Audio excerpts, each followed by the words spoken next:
C'est fou comment est-ce que des fois mon maquillage il paraît ultra foncé alors que dans la réalité, il est vraiment pas si. Tu sais, il est foncé, mais il y a une limite à foncer. En tout cas, bref, c'est pas grave, c'est pas le sujet non plus de la vidéo aujourd'hui.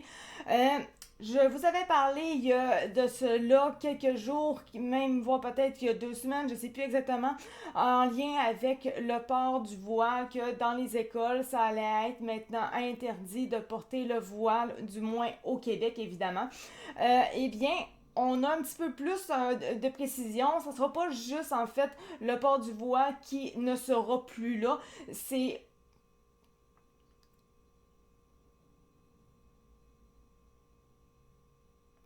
un droit qui va un petit peu plus s'allonger en réalité. C'est ce qu'on peut en comprendre quand on lit le journal de Québec. C'est écrit ici par Geneviève Lajoie le 27 novembre, donc vers 17 heures. Donc, les signes religieux et prières de rue, voici ce qui va changer avec la loi renforçant la laïcité.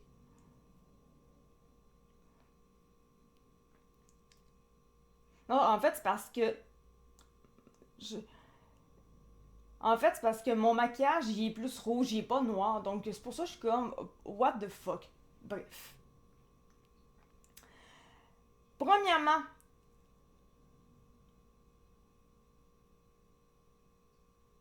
Premièrement, ça va être la fin des prières de rue pour apaiser le climat social. En réalité, c'est parce que le gouvernement Legault prend ça comme une provocation, le fait que des musulmans s'installent dans les rues, bloquent les rues, les gens ne peuvent plus passer juste pour faire leurs prières. Ça n'a aucun sens.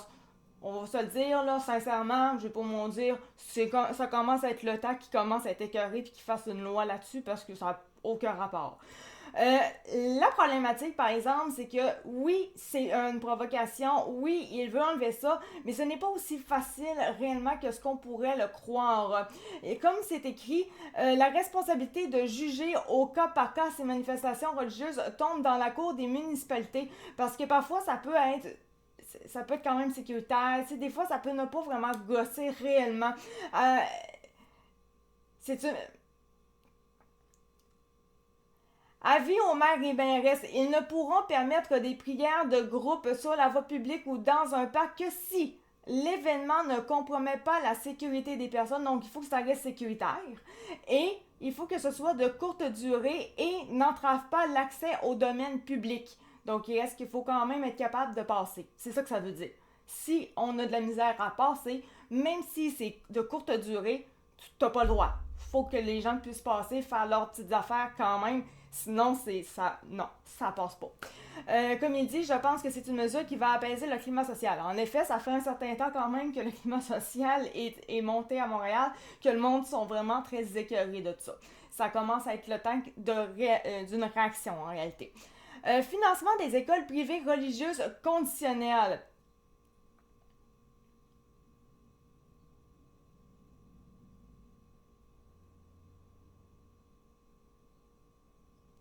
Le gouvernement mettra fin aux subventions publiques accordées aux établissements privés qui sélectionnent les enfants selon leur foi et enseignent des préceptes religieux pendant leurs heures de classe. Donc, les enfants devraient vraiment avoir et vont avoir le droit de rentrer dans n'importe quel établissement privé, peu importe sa foi, même si sa foi n'a pas de lien avec les affaires musulmanes. Et il va avoir le droit, il a le droit d'accès. C'est ça que ça veut dire. Et les écoles ne doivent pas enseigner des préceptes religieux pendant les heures de classe. Cette nouvelle règle n'entrera toutefois en vigueur que dans 3 ans. Des cours, donc on s'entend, ça va faire longtemps que le go sera plus là. Des cours de religion facultatifs pourront être faits aux élèves, mais en dehors des heures normales d'enseignement, comme c'est le cas du parascolaire. Moi, la chose qui me fait un petit peu peur, c'est que vu que c'est dans 3 ans, parce que la réalité, c'est que ça serait pas si difficile que ça de faire en sorte que ce soit comme très bientôt, en fait. Moi, j'ai un petit peu peur qu'ils fassent un peu comme le PQ a déjà fait dans le passé, jouer sur les... Ben, en fait, je pense, c'était Pauline Marois, je sais plus trop qui avait fait ça dans le passé, de mettre le gros sujet, l'accent sur le port du voile, juste pour essayer de se faire élire. Parce que Legault, actuellement, il n'y a comme plus aucune façon de se faire élire. C'est vraiment très difficile pour lui. Fait il va pouvoir jouer cette carte-là, rendue dans le temps des élections, pour essayer d'avoir des votes des gens qui sont écœurés de ça. Donc, les Montréalais, en général, pourraient peut-être voter pour... Ça m'étonnerait, mais j'ai un petit peu peur de ça parce qu'il parle quand même que c'est dans 3 ans. Dans 3 ans, on s'entend que c'est dans un bout, là. En tout cas, en termes politiques, c'est dans un bout. Bref, ça ressemble à ça. Sinon, on va voir aussi les signes religieux interdits dans les CPE et les écoles privées.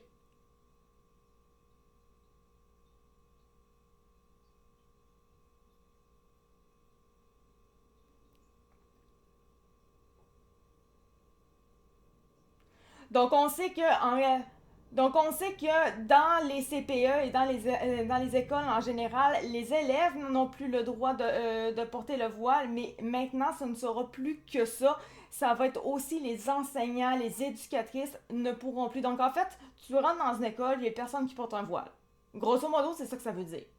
Tout simplement.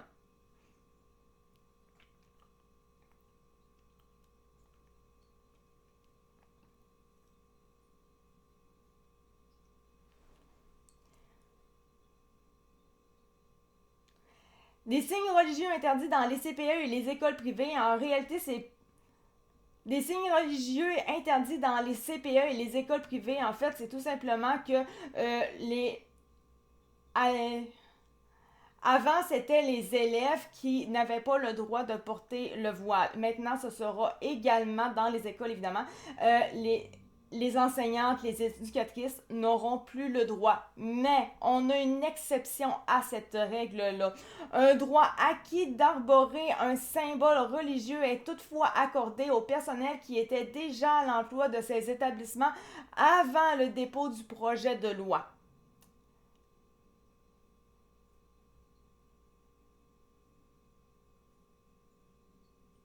Et cette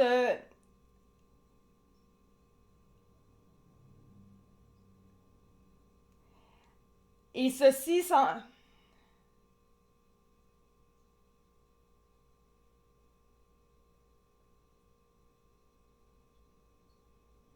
Et ça, c'est pour toutes les confessions possibles qu'on peut avoir. Ce sont des établissements laïques, donc on se doit d'être laïque, sauf pour cette exception-là, que finalement, si tu étais là avant que le droit parte, donc en fait, si tu étais déjà là à l'emploi, ouais, ok, ils ont compris. Le ministre responsable de la laïcité dit viser les gens de toutes les confessions, même si les femmes musulmanes sont nombreuses à œuvrer auprès des petits. Elles doivent comprendre que c'est comme ça que ça fonctionne ici au Québec. Donc, tu ne portes pas le voile. Évidemment, il y a vraiment l'exception de si tu le portais avant déjà. Par contre, là, tu vas encore avoir le droit. Mais les nouvelles personnes qui vont venir travailler, mais les nouveaux qui, mais les nouveaux qui vont, mais les, mais les nouveaux employés, par exemple, eux, n'auront pas le droit de porter le voile, tout simplement.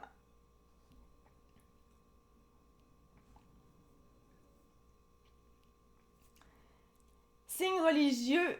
Les signes religieux vont maintenant être interdits au CPE et dans les écoles privées. Avant, on parlait de seulement les élèves qui n'avaient pas le droit de porter le voile. Mais maintenant, ça va plus loin que ça.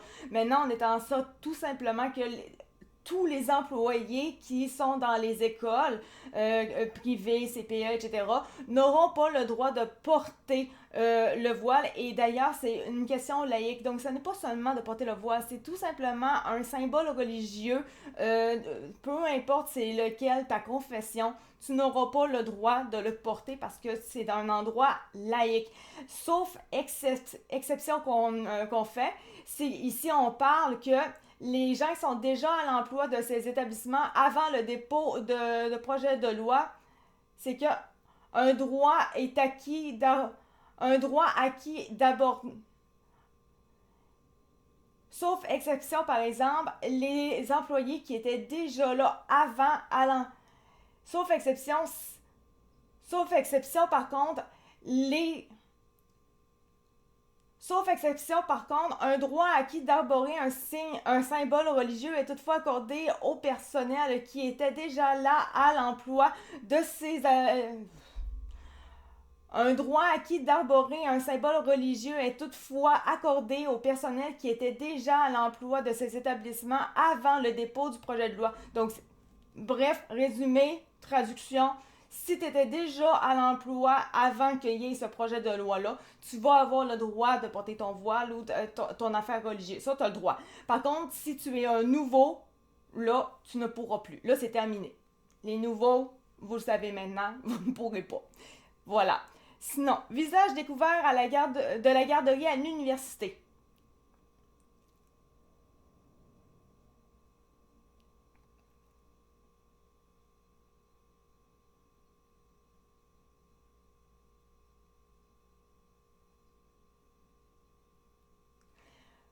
Visage découvert de la garderie à l'université. Quand on parle de visage découvert, c'est vraiment que le voile intégral sera banni de la garderie à l'université. Par contre, on parle du seulement l'ovale que lui on va voir. Et bien celui-là peut être visible, il va être accordé. Les parents, les professeurs devront avoir.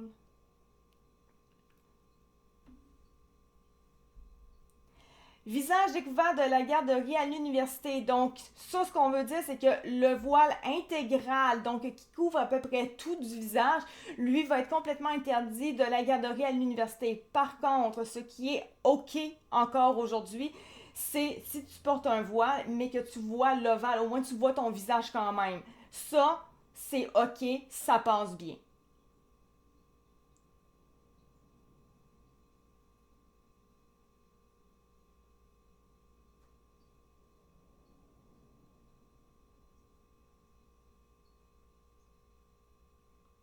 On sait qu'actuellement au Québec, comme c'est précisé dans cette phrase-là, que il n'y a pas encore énormément de musulmanes qui portent le voile intégral dans les universités ou en tout cas bref dans les écoles, peu importe université ou pas université. Mais la réalité c'est que ça s'en vient un peu comme en France. On le sait, on est toujours en retard de toute façon. En France, c'est déjà le cas vraiment beaucoup. Il y a beaucoup de musulmanes qui portent au complet le voile dans les écoles. Mais ici, ça va être refusé complètement. Ça, c'est vraiment non. On veut juste pas faire comme en France, c'est en ce moment. On veut juste pas que ça devienne comme en France. On ne le veut pas. Donc, ce sera interdit le voile ovale seulement. Tout simplement. Moi, personnellement, j'aurais préféré qu'il y ait juste pas du tout. Parce que, à quelque part, je peux m'en dire, un voile, même si c'est ovale ou pas, ça reste quand même. T'es dans un établissement laïque. C'est pas supposé. Donc, moi, là-dessus, je compte ça. Moi, je l'approuve vraiment pas. Fini le menu uniquement cacheur à l'hôpital général juif. Donc, en gros, c'est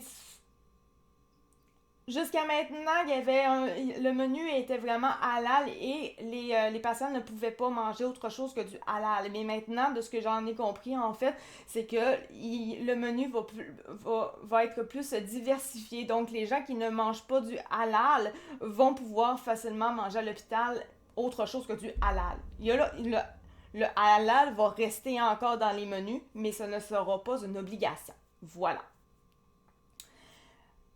Il y a toutefois des exceptions pour les milieux de vie comme les prisons, les CHSLD ou les maisons des aînés.